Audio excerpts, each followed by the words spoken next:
adventure time. Paimon's trying to remember. What else did we put on our shopping list? Oh, what a mouth-watering smell. Paimon would know the aroma of biryani anywhere. Let's go get some.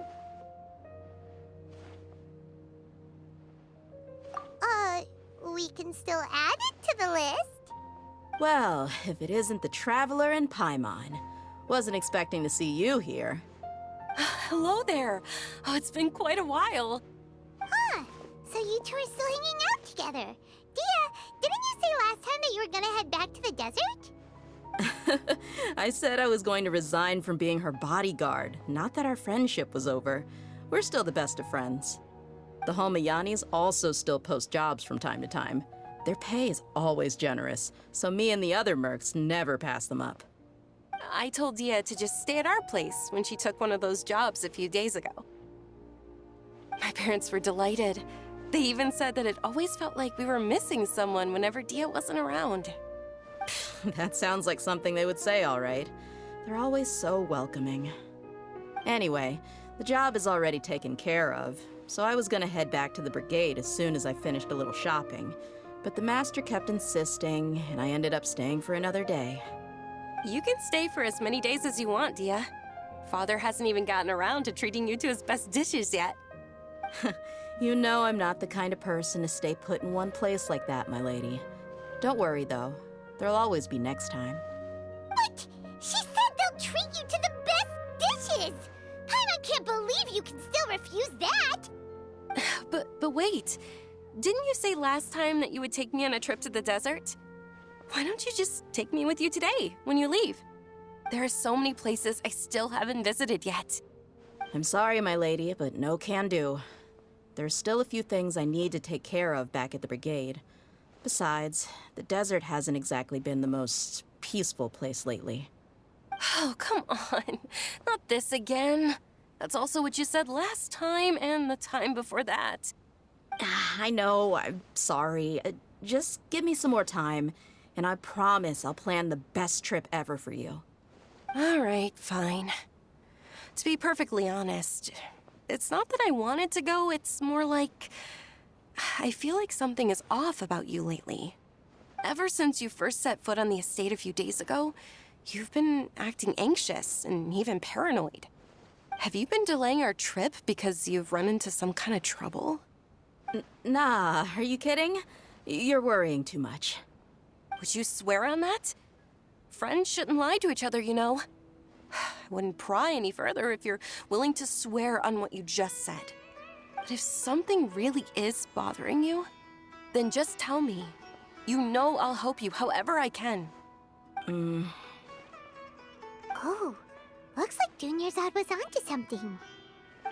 You're too perceptive, my lady. Seems I can't hide anything from you. I just thought that nothing good could come out of telling you about the messy happenings of mercenaries. Knowing too much only leads to more trouble. Mercenary life is a dog-eat-dog world where Mora reigns supreme. Everything operates on a completely different set of rules. That doesn't change anything about what I just said, though. We're still friends, and I can only support you if I understand what's bothering you. My lady, you're not gonna stop until you drag it out of me, are ya? All right, I'll share what I know. Let's go somewhere else first. This isn't exactly the best place for a discussion. Okay, let's talk here. Just try not to draw any extra attention. As you may already know, the Eremites have both a lot of mercenaries and a complex organizational structure. Many mercs are no different than me, just going around looking for jobs to earn some mora. My brigade is called the Blazing Beasts. We're not a large group, but every member is loyal and brave. However, not all Eremite brigades are like mine. Some are willing to cross all kinds of lines for the sake of mora. The most notorious is a faction known as Deshret's Relics. Deshret's Relics? Judging from the name, they must really look up to... Yep, you got it. I've heard that you've already crossed paths with Ain al-Akmar. They're one of the groups under the Relic's banner. Oh, group that tried to sell us the Divine Knowledge Capsule. Yeah, they weren't friendly at all. Deshret's Relics is composed of many smaller brigades like Ain al-Ahmar. The Relic's headquarters issues orders to all brigades under his control. On any other day, I would want nothing to do with them. Unfortunately, though, the brigade that's stirring up trouble now is none other than Dakan al-Ahmar. Dakan? I think it means beard or something. Believe me, it's a really stupid name. I found it insufferable for years. Anyway, the real issue is that Dakan al-Ahmar is led by my father, Kusela. Say what now? I think I'm starting to understand your anxiety now. But what did they do? I won't go into details, my lady, but they've been involved in a lot of violent incidents. We're talking hundreds. Hundreds? Yep. The scenes tend to be quite gruesome, too.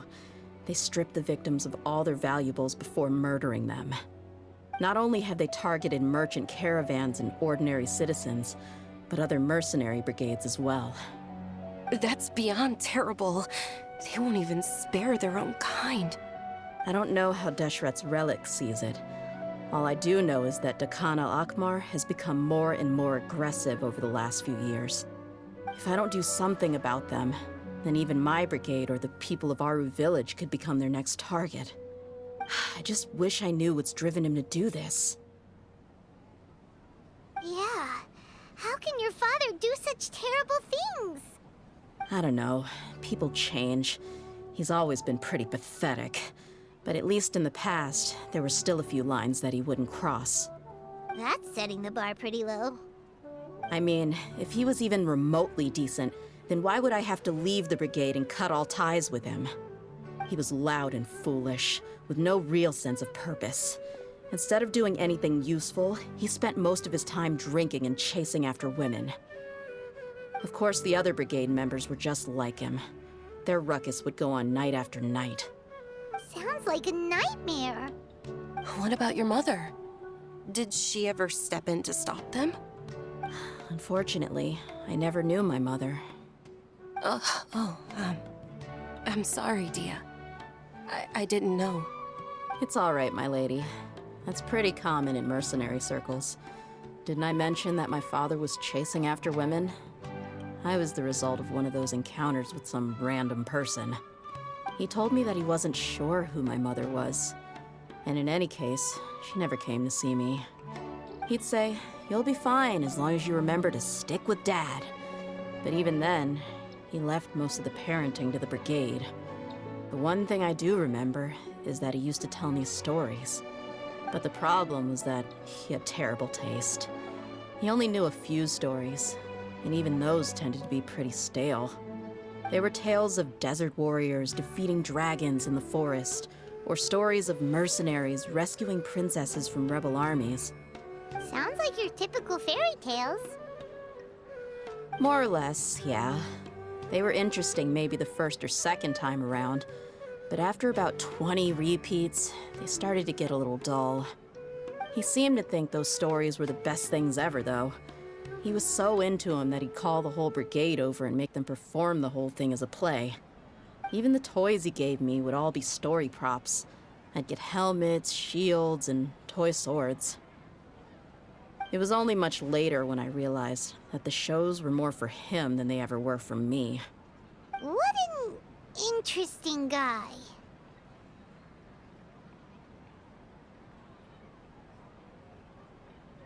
Yeah, I've always found him pretty childish, but that was something I could just shrug off. I had no reason to despise him. Until I grew up and learned the true face of Deshret's Relics for myself. Looting, blackmail, violence, and fraud. They not only accepted such heinous acts, they would even openly boast about them. No one in the brigade was any kind of hero. Instead, my father and his cronies were more like the bad guys that needed to be taken down. Did they really think that as long as they didn't do any of that stuff right in front of me, I would never know? I think I can understand your feelings. The difference between perception and reality must have hit hard. Yeah, but don't worry, my lady. It's all water under the bridge to me now. I had a huge argument with my father and left that place behind for good. I'm not investigating them due to any bitter feelings I still have towards my father. I just want to protect those that are close to me.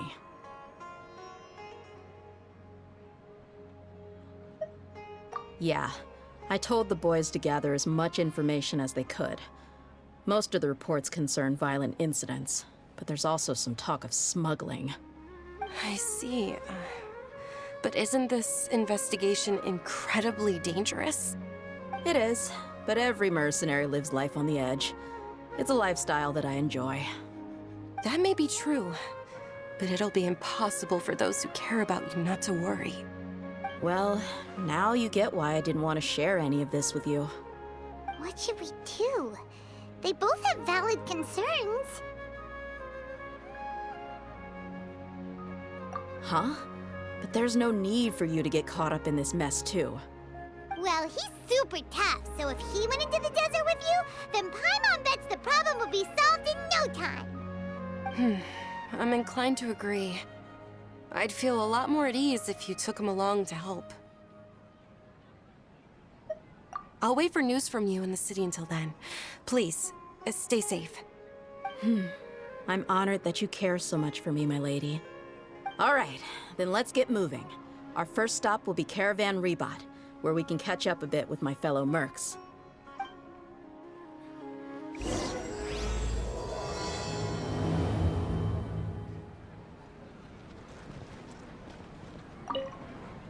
Please be careful. I'll stay in the city and wait for news from you. Just don't do anything reckless, all right?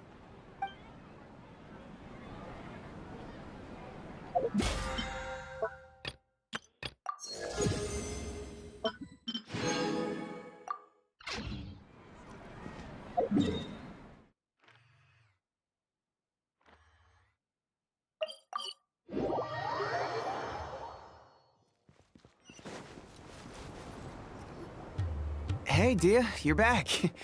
Are these two friends of yours? Oh, so you've already become like one of us then? Well, that's good to know. Anyway, since we've got newcomers, let me fill you in on what Dakan al-Ahmar has been up to lately. They've become extremely aggressive. Apparently, even their own now have become acceptable targets. They even attack other relics brigades, just the same as any other mercenary brigade. Even the most ferocious beasts still protect their own. And it sounds like they've thrown that straight to the wind. That's right. Once they've collected enough loot off the other mercenaries, they sell it off to a different brigade, or turn to merchants on the black market. A portion of their profits is immediately exchanged for more food and weaponry to be used in their next violent operation. That's terrible! Yeah, and it really makes you wonder why they're so desperate for Mora. A few days ago, Isham and I trailed them for a while, and even disguised ourselves as merchants to conduct trade with them. We were able to learn a few things from the exchange. Rather than saying they're out to plunder and hoard Mora, it'd probably be more accurate to say that they're experiencing an internal power struggle. Wait, a power struggle? You heard me right. The vast majority of their victims are mercenaries from the other brigades of Deshret's relics. If their only goal is Mora, they could have gone after anybody. The targeted nature of their attacks points to a power struggle between the different brigades within the relics. That's the only plausible explanation we have. Unfortunately, we weren't able to find out anything more specific. It seems they're also trying to keep things under wraps. Oh, one last thing we discovered was that over the past few years, as Dakan al-Ahmar became more and more active, Deshret's relics as a whole became a lot weaker. It sounds mighty strange to me too. Harun, you can leave the rest of the investigation to us. Gotta say though, I didn't expect you to go on a whole undercover mission during the few days I was gone. Sounds like you were really putting your necks on the line, no? Nah, it was nothing. We're just as concerned about the situation as you are. The Dakan al-Ahmar is your father's crew after all. What he said. Besides, Dehya, haven't you done more dangerous things than all of us combined? What we did is nothing compared to your experiences. Yeah. And while they went to talk with Dakan al-Ahmar, I took a look at the last camp they attacked. Any survivors of the attack were already long gone. There was nothing of value left in the camp. Ah, Hisham and Khalaf. You're here too. We rushed over as soon as we saw you come into Caravan Rebat. Although this new friend of yours looks a little green behind the ears, I'm sensing a special vibe from him. Now that we know you'll have a capable partner with you, we can also rest easy. Hey, what about Paimon? Feel anything special? Oh, you're also planning to tag along with them? Of course! Paimon is the traveler's most important guide. Wherever he goes, Paimon will follow. Oh, in that case, then you'd better take care of her too, Dehya. Don't underestimate Paimon! Don't worry about her. She may look tiny and helpless, but she's been through just as many battles as the Traveler here. Even if she had only survived on sheer luck, then that alone would still make her quite formidable. I had no idea. I guess I shouldn't judge by appearances. Oh, one other thing, Dehya. When you're free, why don't you update the deputy about your upcoming schedule? We held another recruitment event a few days ago, but everyone only came to see the Flame Main. You weren't around at the time, so people were pretty disappointed to only find our crew of rough, unkempt guys. The deputy put a lot of effort into the event, but it was basically for nothing. Only a few people chose to stay, and that really got to him. Sorry to hear that. I'll be sure to bring him some great liquor next time. I left in a hurry and I couldn't make it back in time for the event. Gotta admit, I can understand their disappointment, though.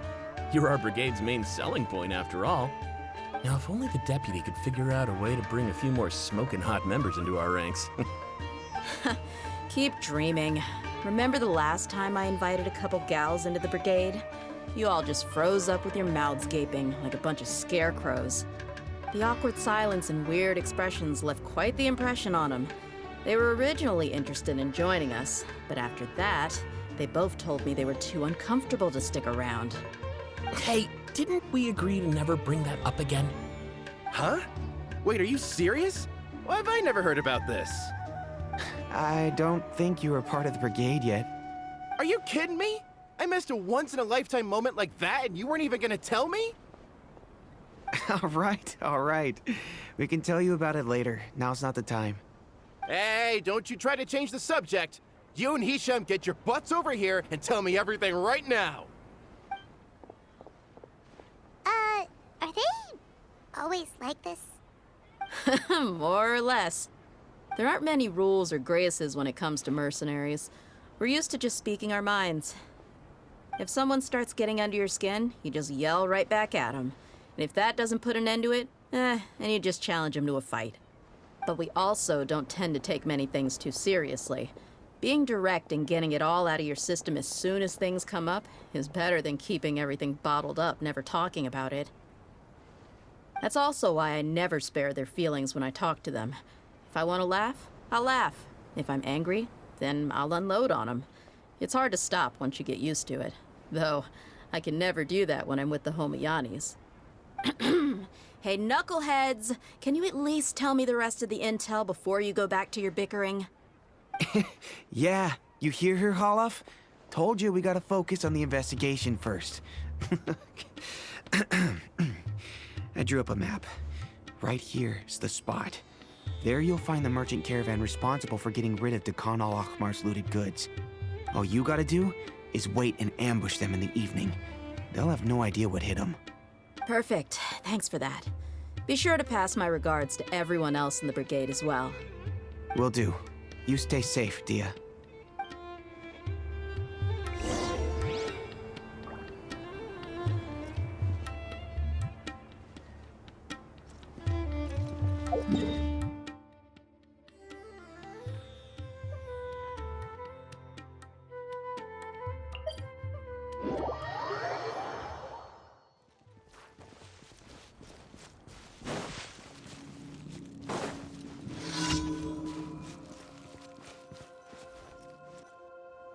This should be the place. Let's find a spot to hide and bide our time. It's gonna come down to a fight one way or another, so let's all be careful. No need to worry. He knows his way around a fight. I'm not worried about that. What I meant is that we probably shouldn't go too hard on the enemy. After all, we still need to get information out of them.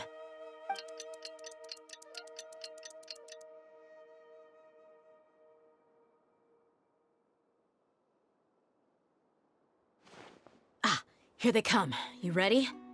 Let's not give them a chance to react and end this quickly.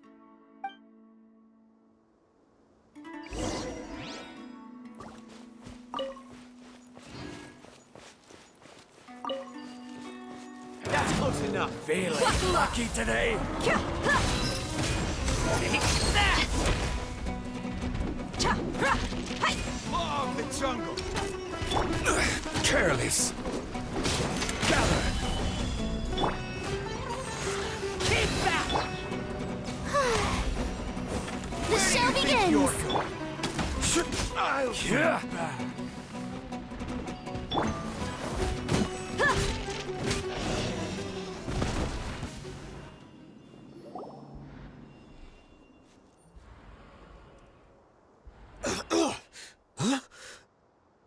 You're the Flame Main. Good. That saves me an introduction. All right, time for a little talk. Are you buddies with Dakana Lakmar now? Tell me, what are they after? You know the code of being a mercenary just like everyone else. The first rule is to never divulge key information about our employer. What makes you think I'd talk? That might have worked on an amateur, but I know you're just looking to protect your reputation. Think about it, though. What's your reputation worth if you won't have the other tools you need to succeed in this line of work? Tools like, I don't know, your limbs or eyes? You've got 5 seconds. You might want to think twice about how much your employer's information is worth to you. Whoa!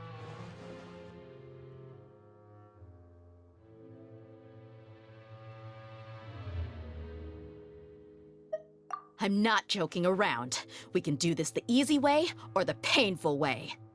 2 seconds! I'll save you the trouble.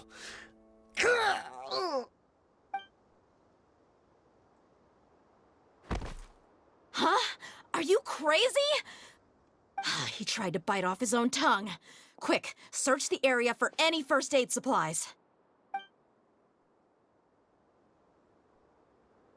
I definitely didn't expect him to go that far. Thankfully, the wound wasn't too deep, and he just passed out from the pain. But why would he be so extreme? I just wanted to test his mettle. You can get a lot of mercenaries to talk just by threatening them. I didn't expect him to be willing to go through so much pain just to deny us some intel. Well, he's out cold for now. We could wait for him to wake up, but maybe it's not a good idea to interrogate him any further. What should we do? Yeah, don't worry about it. It'll be a waste of time to interrogate him again after that. He might just hurt himself again if we start asking. There are lots of goods around here. Let's search the area. Maybe we'll be able to find something. I'm really sorry.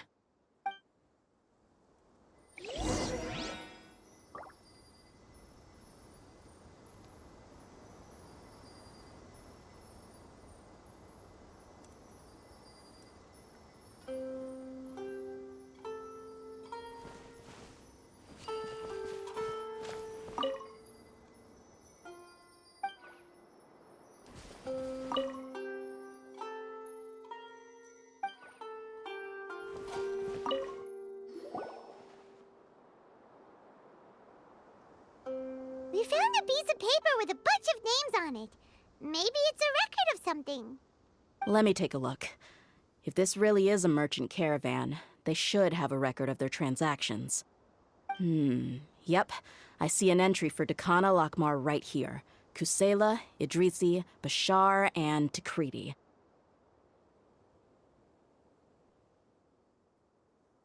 All familiar names. Dakana Lakmar has been trading for a hefty supply of food, weapons, and medicine. It seems that in the past, they used to receive some canned knowledge as well. This caravan is just one link in their logistics chain. Once in the rainforest, the caravan will exchange the looted goods for Mora, and the funds will then be passed to a specific person. That person will then pack the caravan full of necessary goods, which will then be brought right back to Dakan al-Akmar. Wait, why is there no Mora value recorded for the final transaction? No value? Yeah, every transaction before the last one was marked with an exact amount of Mora, but the final one, where they paid for everything to be brought back to the desert, was simply marked as delivered.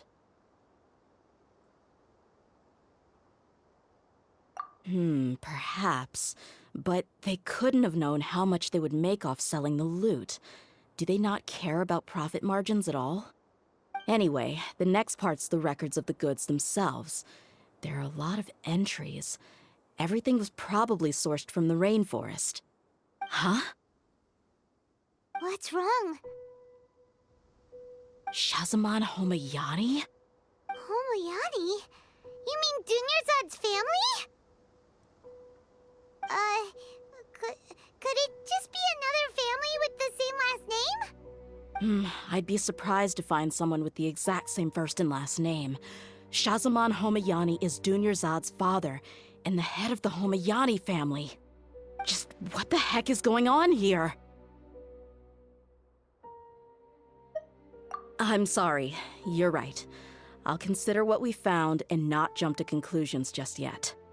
But what this piece of paper confirms is that the Homayani family has been providing goods to Dakan al-Akmar.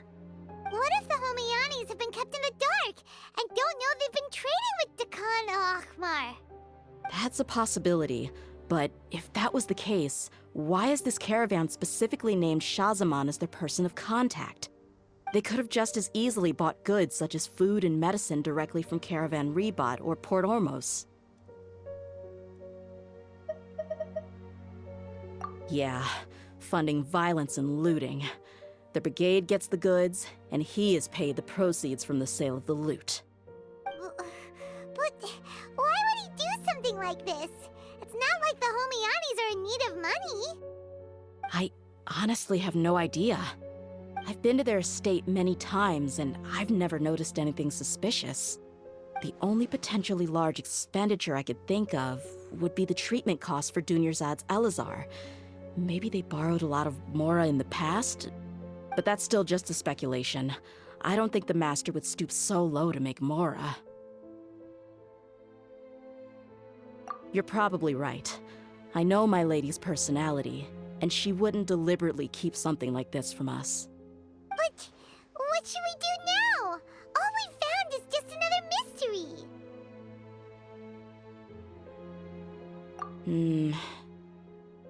If you ask me, we already have no choice but to confront her about this. I'm not worried. It's too early to make a verdict yet. I still have faith in the Homayanis. Let's go find my lady again. We'll tell her everything and see if she's willing to lend us her support. If we're lucky, we can not only figure out the mystery of this paper, but also follow the trail of breadcrumbs to the people responsible at Dakan al-Akmar. Dehya, are you sure this is the best decision? What if instead of getting the help we need, we just end up revealing everything we've discovered to the enemy? I've considered that possibility, but even still, I want to tell her what we found. I think I owe her that much. True friendship is built on trust. She showed genuine concern for me when we first brought up the topic. I can't repay her kindness with doubt and suspicion. That's not how I deal with people. You're right. Paimon wants to trust Dunyarzad too. Yeah. Let's pay another visit to Sumeru City.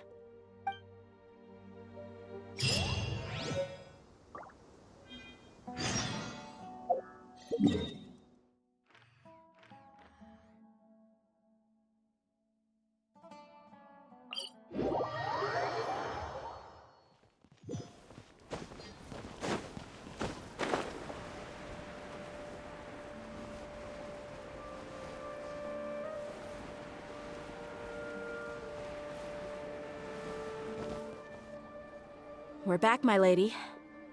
Oh, you're back a lot sooner than I expected. You mustn't have run into any trouble then. Well, how did it go? What did you come up with? Actually, we're still investigating. It's just that we've discovered something strange. I see. The clues you found have led you back here, in the city? Something like that. Yeah. You all look a little dispirited. Whatever you found must not have been very encouraging after all. Why don't you discuss it with me? Maybe I'll be able to say something to cheer you up? It's okay, my lady. It's not so much about me being upset with my father or anything like that. How should I put this? So something is wrong. Even the Traveler and Paimon have been uncharacteristically quiet. On any other day, Paimon would have already waved to me with a smile and shouted, "Dunyarzad, we're back!" So tell me, what happened? Well? My lady, please prepare yourself for what we're going to tell you next. It concerns the Master. The Master? You mean my father? Okay, I understand. Don't worry about me. I'll listen as attentively as I can. My father has been supplying goods to Dakan al-Akmar? Yeah, it makes as little sense to us as it does to you. I've never doubted the Master's integrity, so I'm having a real hard time rationalizing how he could ever support an infamous brigade like them. Maybe he's not actually aware of the full story and just stumbled into the deal by accident.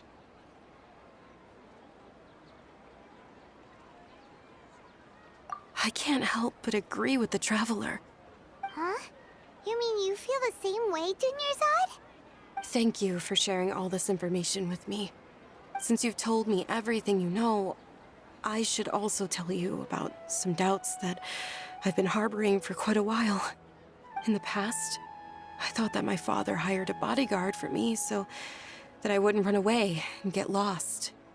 However, there are plenty of capable mercenaries in the Corps of 30. Why did my father go out of his way to hire Dehya? About that.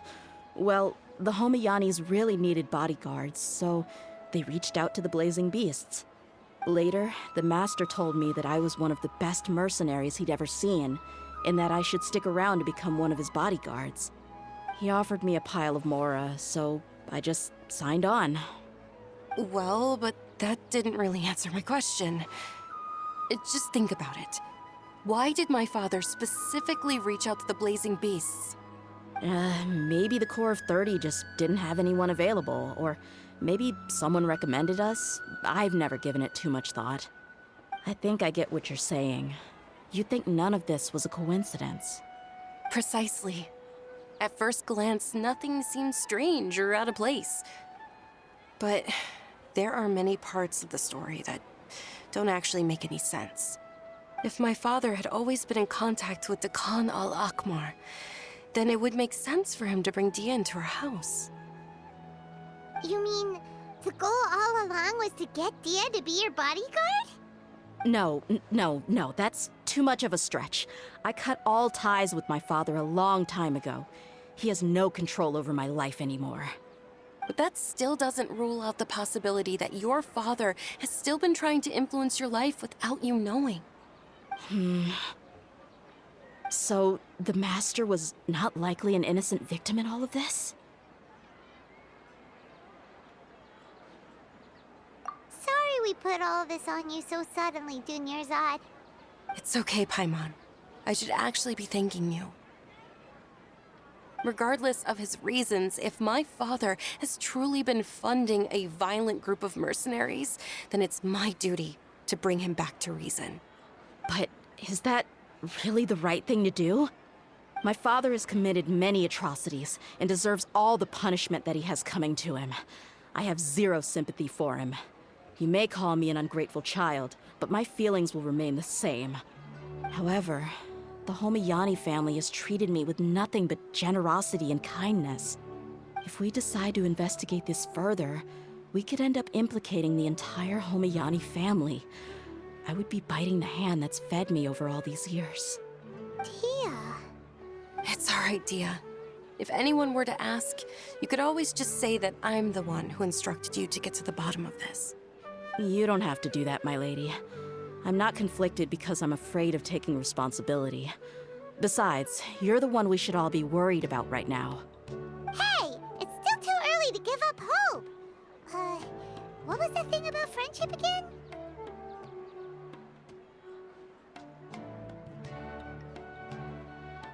Right, yeah, trust! You said that yourself, Dehya. Besides, there's no point on getting all riled up before we've confirmed all the facts. Thank you, everyone. That makes a lot of sense. I guess I should always remember the trust that I've placed in people. In which case, my lady, could you ask the Master to come out and have a chat with us? Sure thing. I also hope he'll be able to give us a logical explanation. Let's meet at the usual place then. Usual place? Ah, right!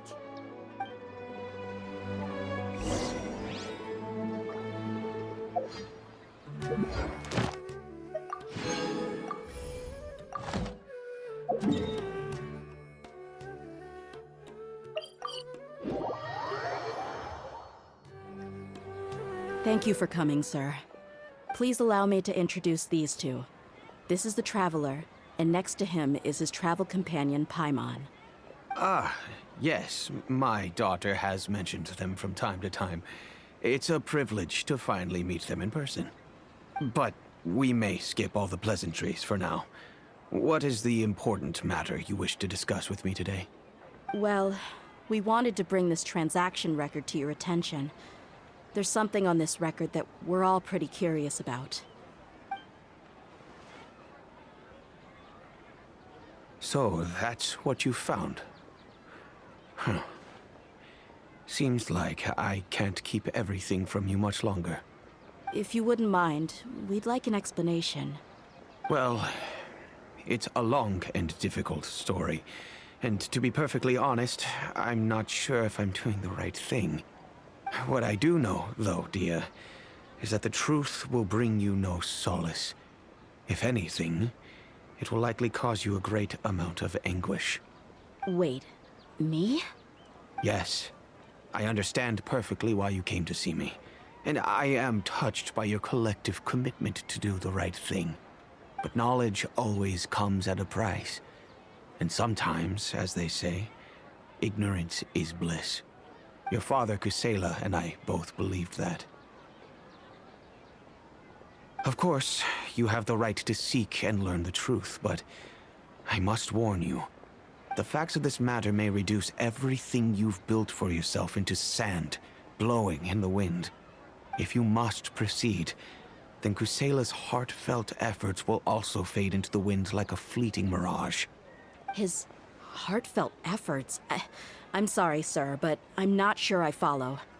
I've made it this far in life without a single drop of my father's support. I have my own ideals and ways of looking at the world, as well as people and causes that I've chosen to cherish and fight for. None of these things have anything to do with him. I came here today to support you as the head of the Homiyani family. No warning will change my stance on that. I understand. Then let me tell you a little story. Our family once needed to take a trip to the desert when Dunyarzad was just a baby. Along the way, we were attacked by bandits. They had superior numbers and quickly overpowered our bodyguards. When all seemed lost, a group of passerby Eremites lent us their support. Those Eremites were Kusela's brigade, Dekan al-Ahmar. Kusela's men told me that the attackers were Eremite mercenaries, just like themselves. I was shocked. Why would Dekan al-Ahmar go so far to save us and not spare the fellow Eremites? Kusela was grinning and walked over to play with baby Dunyarzad. She was startled by his unfamiliar face and nearly started crying. Really? I never knew. He said that he had no particular reason to help us. He just took pity on us because he had a daughter about the same age. We started talking about our children, and I sensed that he was a devoted father. to repay his kindness, I hired his brigade to help out at our estate for a time and offered everyone generous remuneration. So, that's what happened. It was many years before I saw him again. I almost didn't recognize him the next time he came knocking on my door. The man I knew to be strong and healthy had been reduced to a shell of himself. He couldn't even walk anymore without his cane. So, what happened to him? He was perfectly fine when I left the brigade. I'm not too sure myself. The only thing that didn't change was his cheery disposition. He said there was absolutely nothing to worry about and that he had gotten into a fight. That was all. He then suddenly asked me if Dunyarzad, now that she had grown, would need a bodyguard of her own. At the time, Dunyarzad was going through a particularly severe bout of her Elazar. There was no need for her to have a bodyguard when she could barely leave the house. But he kept coming back to the topic. Come on, it never hurts to be safe. How do you know a bodyguard won't come in handy one day? I was completely lost at first, until he recommended the Blazing Beasts, and in particular, a mercenary named Dehya. So he was the one who recommended Dehya to you. Indeed. He didn't say it out loud, but it was clear that he saw Deshret's relics as an evil group who would eventually corrupt every member in their ranks. He was already beyond redemption, but he hoped that he would be able to detach his daughter from the vicious world of mercenary life. If Dehya could stay in my house and keep working as a bodyguard, then gradually her affinity for the desert would decrease, and she'd be able to leave her previous life behind. And that's why you offered her such generous compensation? Yes, but not just because of that. From the moment that he asked me for that favor, I also began to see Dehya as my own daughter. And that's also why I tried to persuade you to stay when you asked for permission to leave. I was willing to spend however much it took. Kusela saved my daughter and me all those years ago in the desert. I could never refuse him entrusting his daughter to me. He was always like that, acting like he's oh so smart and self-righteous. Kusela said that he'd reimburse me for a portion of Dehya's fees. I refused to take any mora from him, but he'd always sent me funds anyway. Eventually, I just accepted them as a token of his gratitude. And that went on for a while until I received another letter from him a few years ago. The letter contained a request to help him buy food, weapons, medicine, and even explosive materials. Wait! Isn't that around the time that the Khan al-Ahmar started becoming more aggressive? That's right. When I started to hear some nasty rumors, I became wary. I wanted to meet him face to face to discuss things. But by then, he was no longer receptive to my requests to talk. If I had to guess, it's probably because he doesn't want to put Dehya at risk.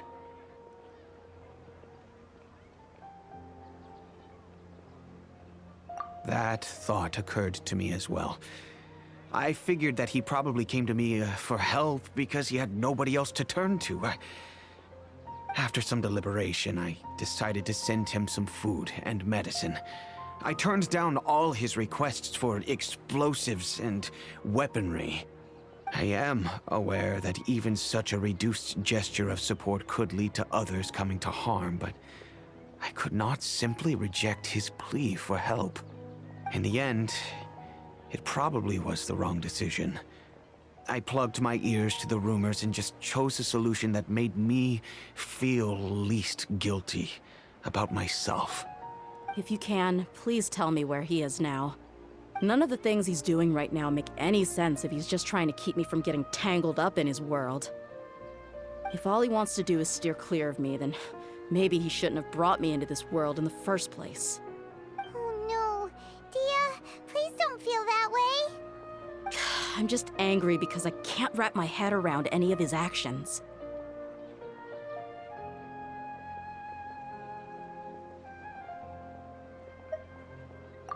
I don't know. I really don't know. I don't think I can do it. but I guess you do have a point. We haven't uncovered the whole truth yet. We still need to figure out his exact actions and reasoning for these last few years. I'll do my best to help. Of course, anything between the two of you would need to be resolved between you and him alone. I don't know Kusela's exact whereabouts. Outside of supplying his brigade with some goods, I tried my best to avoid getting involved any further with him. However, there's a man on the list named Jawed. He used to be a mercenary in the desert and is now a member of the Corps of 30. He's responsible for supplying weapons and liaising with the Dakan al-Akhmar's merchant caravan. I think he should know Kusela's whereabouts. I've heard that he likes to have a few drinks alone and enjoy the cool wind at night outside the tavern. Maybe you'll be able to find him there. Understood. Thank you, sir. Then I guess this is bye for now, unless... I'll stay and be with my father here. To be honest, I'm still a little dazed and haven't finished processing everything quite yet. My father has indeed done something wrong, but if I think about it, I'm also not sure if there was a right way to handle this problem. I feel like our only course of action is to turn everything we know over to the Corps of 30 and let them render judgment. Yes. I am prepared to accept whatever verdict they choose. It's time to face my mistakes.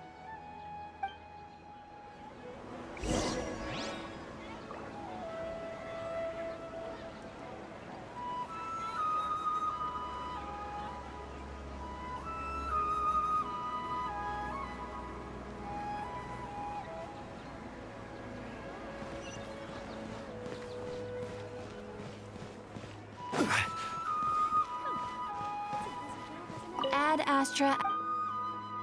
Thank you for